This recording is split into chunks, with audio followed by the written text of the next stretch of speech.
Illinois is famous for its big shoulders and soaring skyline. But look closer, and you'll find a landscape that postcards ignore. We're diving into the cities where the infrastructure is failing, the poverty is staggering, and the silence is deafening. There are the 10 Illinois cities that honestly don't look like America anymore. From number 10 to 1. Look, I'm not here to mock anyone. These are real people who deserve better. But if you're planning a move to Illinois, you need the whole truth. Let's get into it. Starting my list with number 10, Kankakee, the strangled suburb. Imagine a city so beautiful that Frank Lloyd Wright, the master of American architecture, chose it as his canvas. In the 1950s, this place was the key city. It was the golden gateway to the American dream. If you landed a job at Roper or General Foods, you weren't just a worker. You were royalty. You had the pension, the stone church, and the 2-story home with the white picket fence. But then, the air changed. By the late 80s, the key began to rust. As manufacturing was shipped overseas, the lifeblood of this community was drained in secret. The factories fell silent, leaving behind concrete skeletons that still haunt the skyline. The tax base evaporated, and nature began to do something terrifying. It started reclaiming the sidewalks.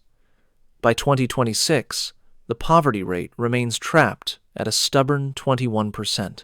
But statistics don't bleed.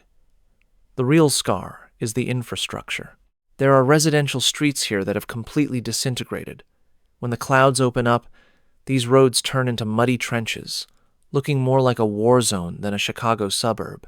Crime has shifted from petty theft to systemic violence, nearly double the national average. Local activists are desperately trying to restore the historic Wright homes, hoping a spark of tourism can restore a dead heart. But for now, the beauty of the past is just a painful reminder.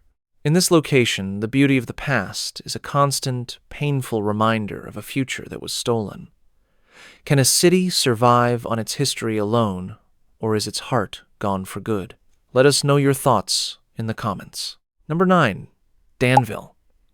It was once the high-voltage industrial pulse of East Central Illinois, a coal mining giant, a rail hub that connected the American heartland to the global market. This city was built on raw grit, coal dust, and heavy iron. It was so prestigious that Abraham Lincoln himself practiced law here for 18 years. The very bricks of the downtown buildings are baked with the history of the Republic. It was a place that powered the state, both literally with its fuel and figuratively with its work ethic. But this place made a fatal strategic error. It put all its eggs in one coal-lined basket. When the mines were tapped out and the railroads consolidated elsewhere, the city had no plan B. Because it sits directly on the Indiana line, it transformed into a border town, in the darkest sense of the word, a transit point for the illegal underground economy flowing between the hubs of Indianapolis and Chicago. The town didn't just lose its jobs, it lost its identity. In 2026, this community is suffering from a brain drain that can only be described as a slow-motion evacuation. The population has collapsed every single decade since 1970.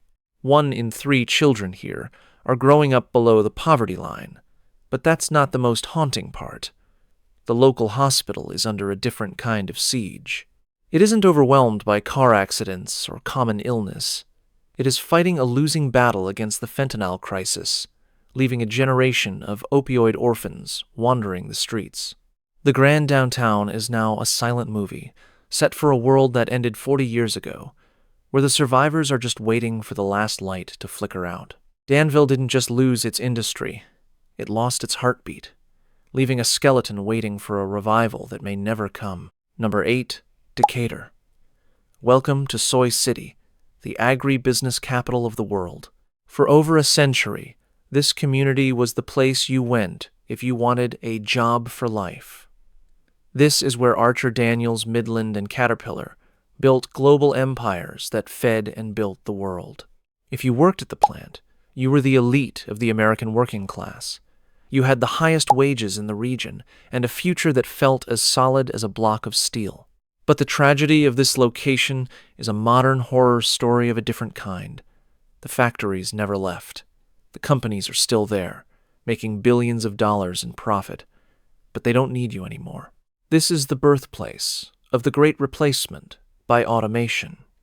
High-tech sensors and robotic arms have replaced the men and women who used to man the lines.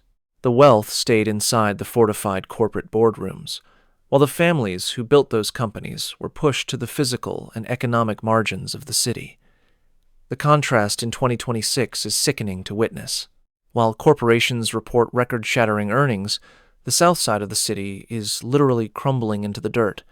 Aggravated assault rates are 30% higher than the state average.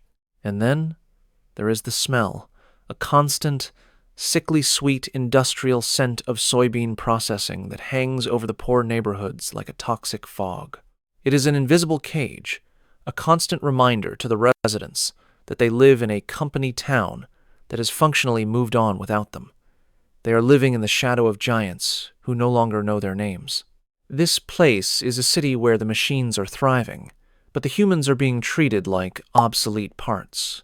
Decatur was the first to replace its people with sensors and steel. Is your city next on the list? Number 7. Peoria. For decades, the entire nation looked to this city to find its pulse. There was a saying, "Will it play in this place?" If a product, a play, or a politician succeeded here, they were guaranteed to succeed across the nation because this community was the quintessential American barometer. It was the home of Caterpillar's global headquarters, a city defined by world-class engineers, builders, and the spirit of the middle class. But this location had a dark secret, hidden in its city planning.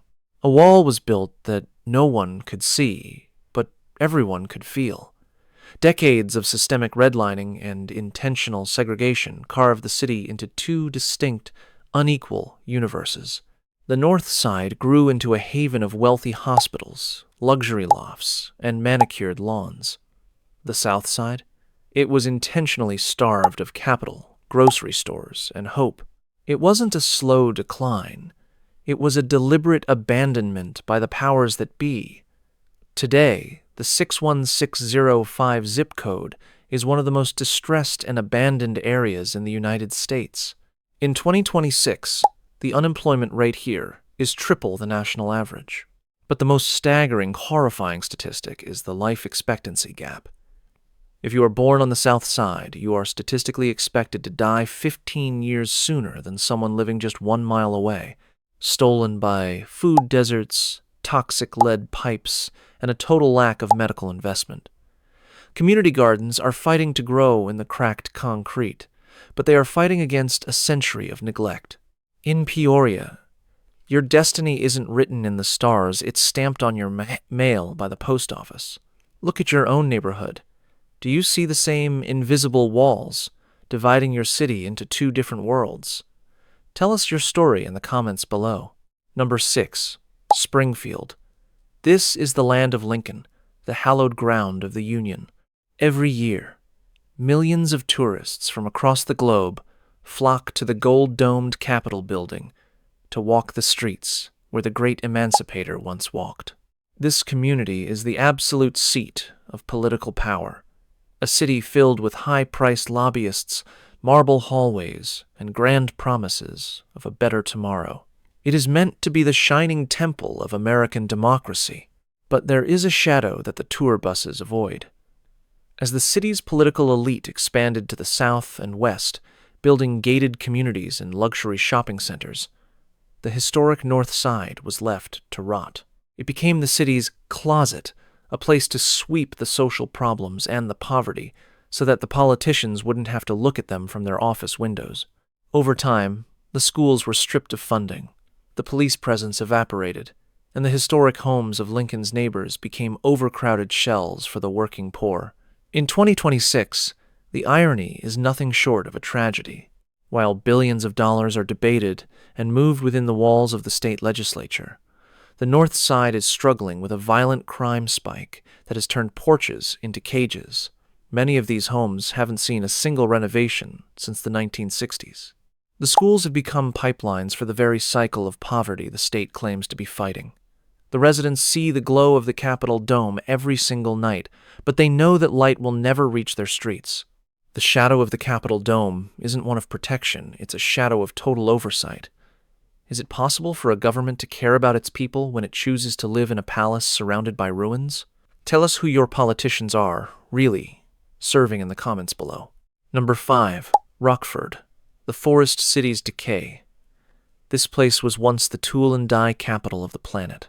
It was a destination for thousands of Swedish and Italian immigrants who brought their legendary craftsmanship to the American Midwest. Known as the Forest City, it was famous for its lush parks and its status as a manufacturing powerhouse. If you lived in this community, you were a maker. You were the person who built the engines that won world wars and the furniture that filled American homes. You were the backbone of the global industrial machine. But then, the machine stopped. The global shift away from heavy manufacturing didn't just hurt this location, it broke its spine. When the tool and die shops began closing their doors, the forest city grew dark. The trees remained, but the neighborhoods beneath them were hollowed out by despair. As the tax base crumbled, the parks became overgrown, and the schools were shuttered. In that vacuum, systemic gang activity took root, turning neighborhood streets into contested territories. Today, this area is consistently ranked as one of the most dangerous mid-sized cities in America. In 2026, the violent crime rate reached a staggering 12.4 per 1,000 residents. The West Side is a patchwork of food deserts, where families have to take 2 different buses just to find a fresh vegetable, while drug houses thrive on nearly every corner. There is a profound, heavy sadness in seeing a city that was once so proud of what it made, now only being known for what it has lost. In Rockford, the factories used to produce the future now, they only produce ghosts. When a city stops making things, what happens to the people who were born to be makers? Let us know your thoughts in the comments. Number 4. Harvey. In the mid-20th century, this place was marketed as a model city. It was the ultimate suburban paradise where families finally bought their slice of the American dream after escaping the cramped conditions of Chicago. It had blue-ribbon schools, a bustling downtown with department stores, and a sense of community that was the envy of the South Side. It was a place of upward mobility and suburban pride. The collapse of this location is a horror story of industrial flight meeting catastrophic municipal corruption. As the local steel mills and factories closed, the tax revenue vanished. But instead of managing the crisis, the city government was rocked by decades of scandals, embezzlement, and a level of mismanagement that borders on criminal. The city eventually collapsed into total bankruptcy, reaching a point where it couldn't even pay the electric bill to keep the streetlights on. By 2026, this community has become a failed state within the state of Illinois. The infrastructure has reached a point of total, systemic failure. There are entire blocks where water mains leak for months, creating permanent swamps because there is no one left on the city payroll to fix them. Police response times are measured in hours, not minutes. The residents have been forced to become their own first responders, their own fire department, and their own protectors in a city that is effectively resigned from its duties. This place was functionally murdered by the systems that were supposed to protect it. If the streetlights in your city went dark and the water stopped flowing, would your community survive? Or would it collapse like this one? Let us know in the comments. Number 3. Cairo, the city that time forgot. Look at a map of where the Ohio and Mississippi rivers collide. That point is Cairo. By all geographic logic, this should be the most prosperous port in the entire Midwest. In the 19th century, it was a strategic Civil War hub and a bustling river port where thousands of steamships docked every year. It was a city of grand Victorian mansions, high-end hotels, and a future that seemed destined for greatness. It was built to be the Chicago of the South. But this place wasn't destroyed by a natural disaster. It was destroyed by human hatred. Intense racial tension in the 60s and 70s led to violent protests and a devastating white flight that didn't just take the people, it took every cent of capital with them. Businesses closed and never reopened. The state essentially stopped investing in the riverfront, and as river commerce moved to larger hubs, this location was simply left to rot in the sweltering delta humidity. The population has evaporated. In 2026, only 1,400 people remain in a city designed to house 15,000. There is no grocery store. There is no hospital. There has not been a new residential building constructed here in nearly 50 years. It is a living ghost town. If you have a medical emergency in this community, help is a 30-minute drive away. The forest is quite literally eating the houses, with vines crawling through broken stained glass windows and massive trees growing through the roofs of what were once the finest homes in the state.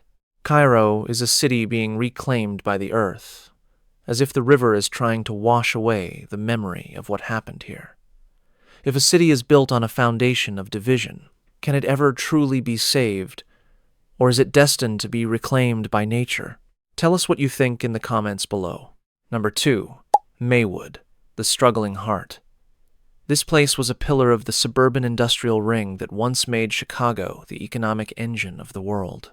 It was a town of laborers, the men and women who built the engines, the tools, and the infrastructure of 20th century America. It was a community rooted in the values of the church, the family, and the dignity of manual labor. For generations, a job in this community meant you were part of the American backbone. But as the massive industrial plants moved further and further out to the exurbs or overseas, this area was squeezed. It became a pass-through community, a place people drive through at 60 miles per hour to get to the highway. It was left with all the environmental damage and crumbling foundations of the industrial age, but none of the tax revenue to fix them. The local government has been left to manage a 21st century crisis with a 19th century budget. By 2026, this community is fighting a desperate battle for its very life. The poverty rate is climbing, and the school system is in a state of permanent crisis. The local high school, once the pride of the community, is now chronically underfunded, struggling to provide basic supplies for its students. The infrastructure is so broken with failing power grids and crumbling sewers that quality of life has become a luxury that most residents can no longer even afford to think about. There is a quiet desperation here, the sound of a father working 2 jobs and still unable to fix the sidewalk in front of his home. Maywood is a place where you work twice as hard just to stay in a neighborhood that's falling apart. If a man works 2 jobs and still can't afford to fix his own sidewalk, has the American dream officially become a lie? Tell us what you think in the comments. Number 1. East St. Louis, the American apocalypse.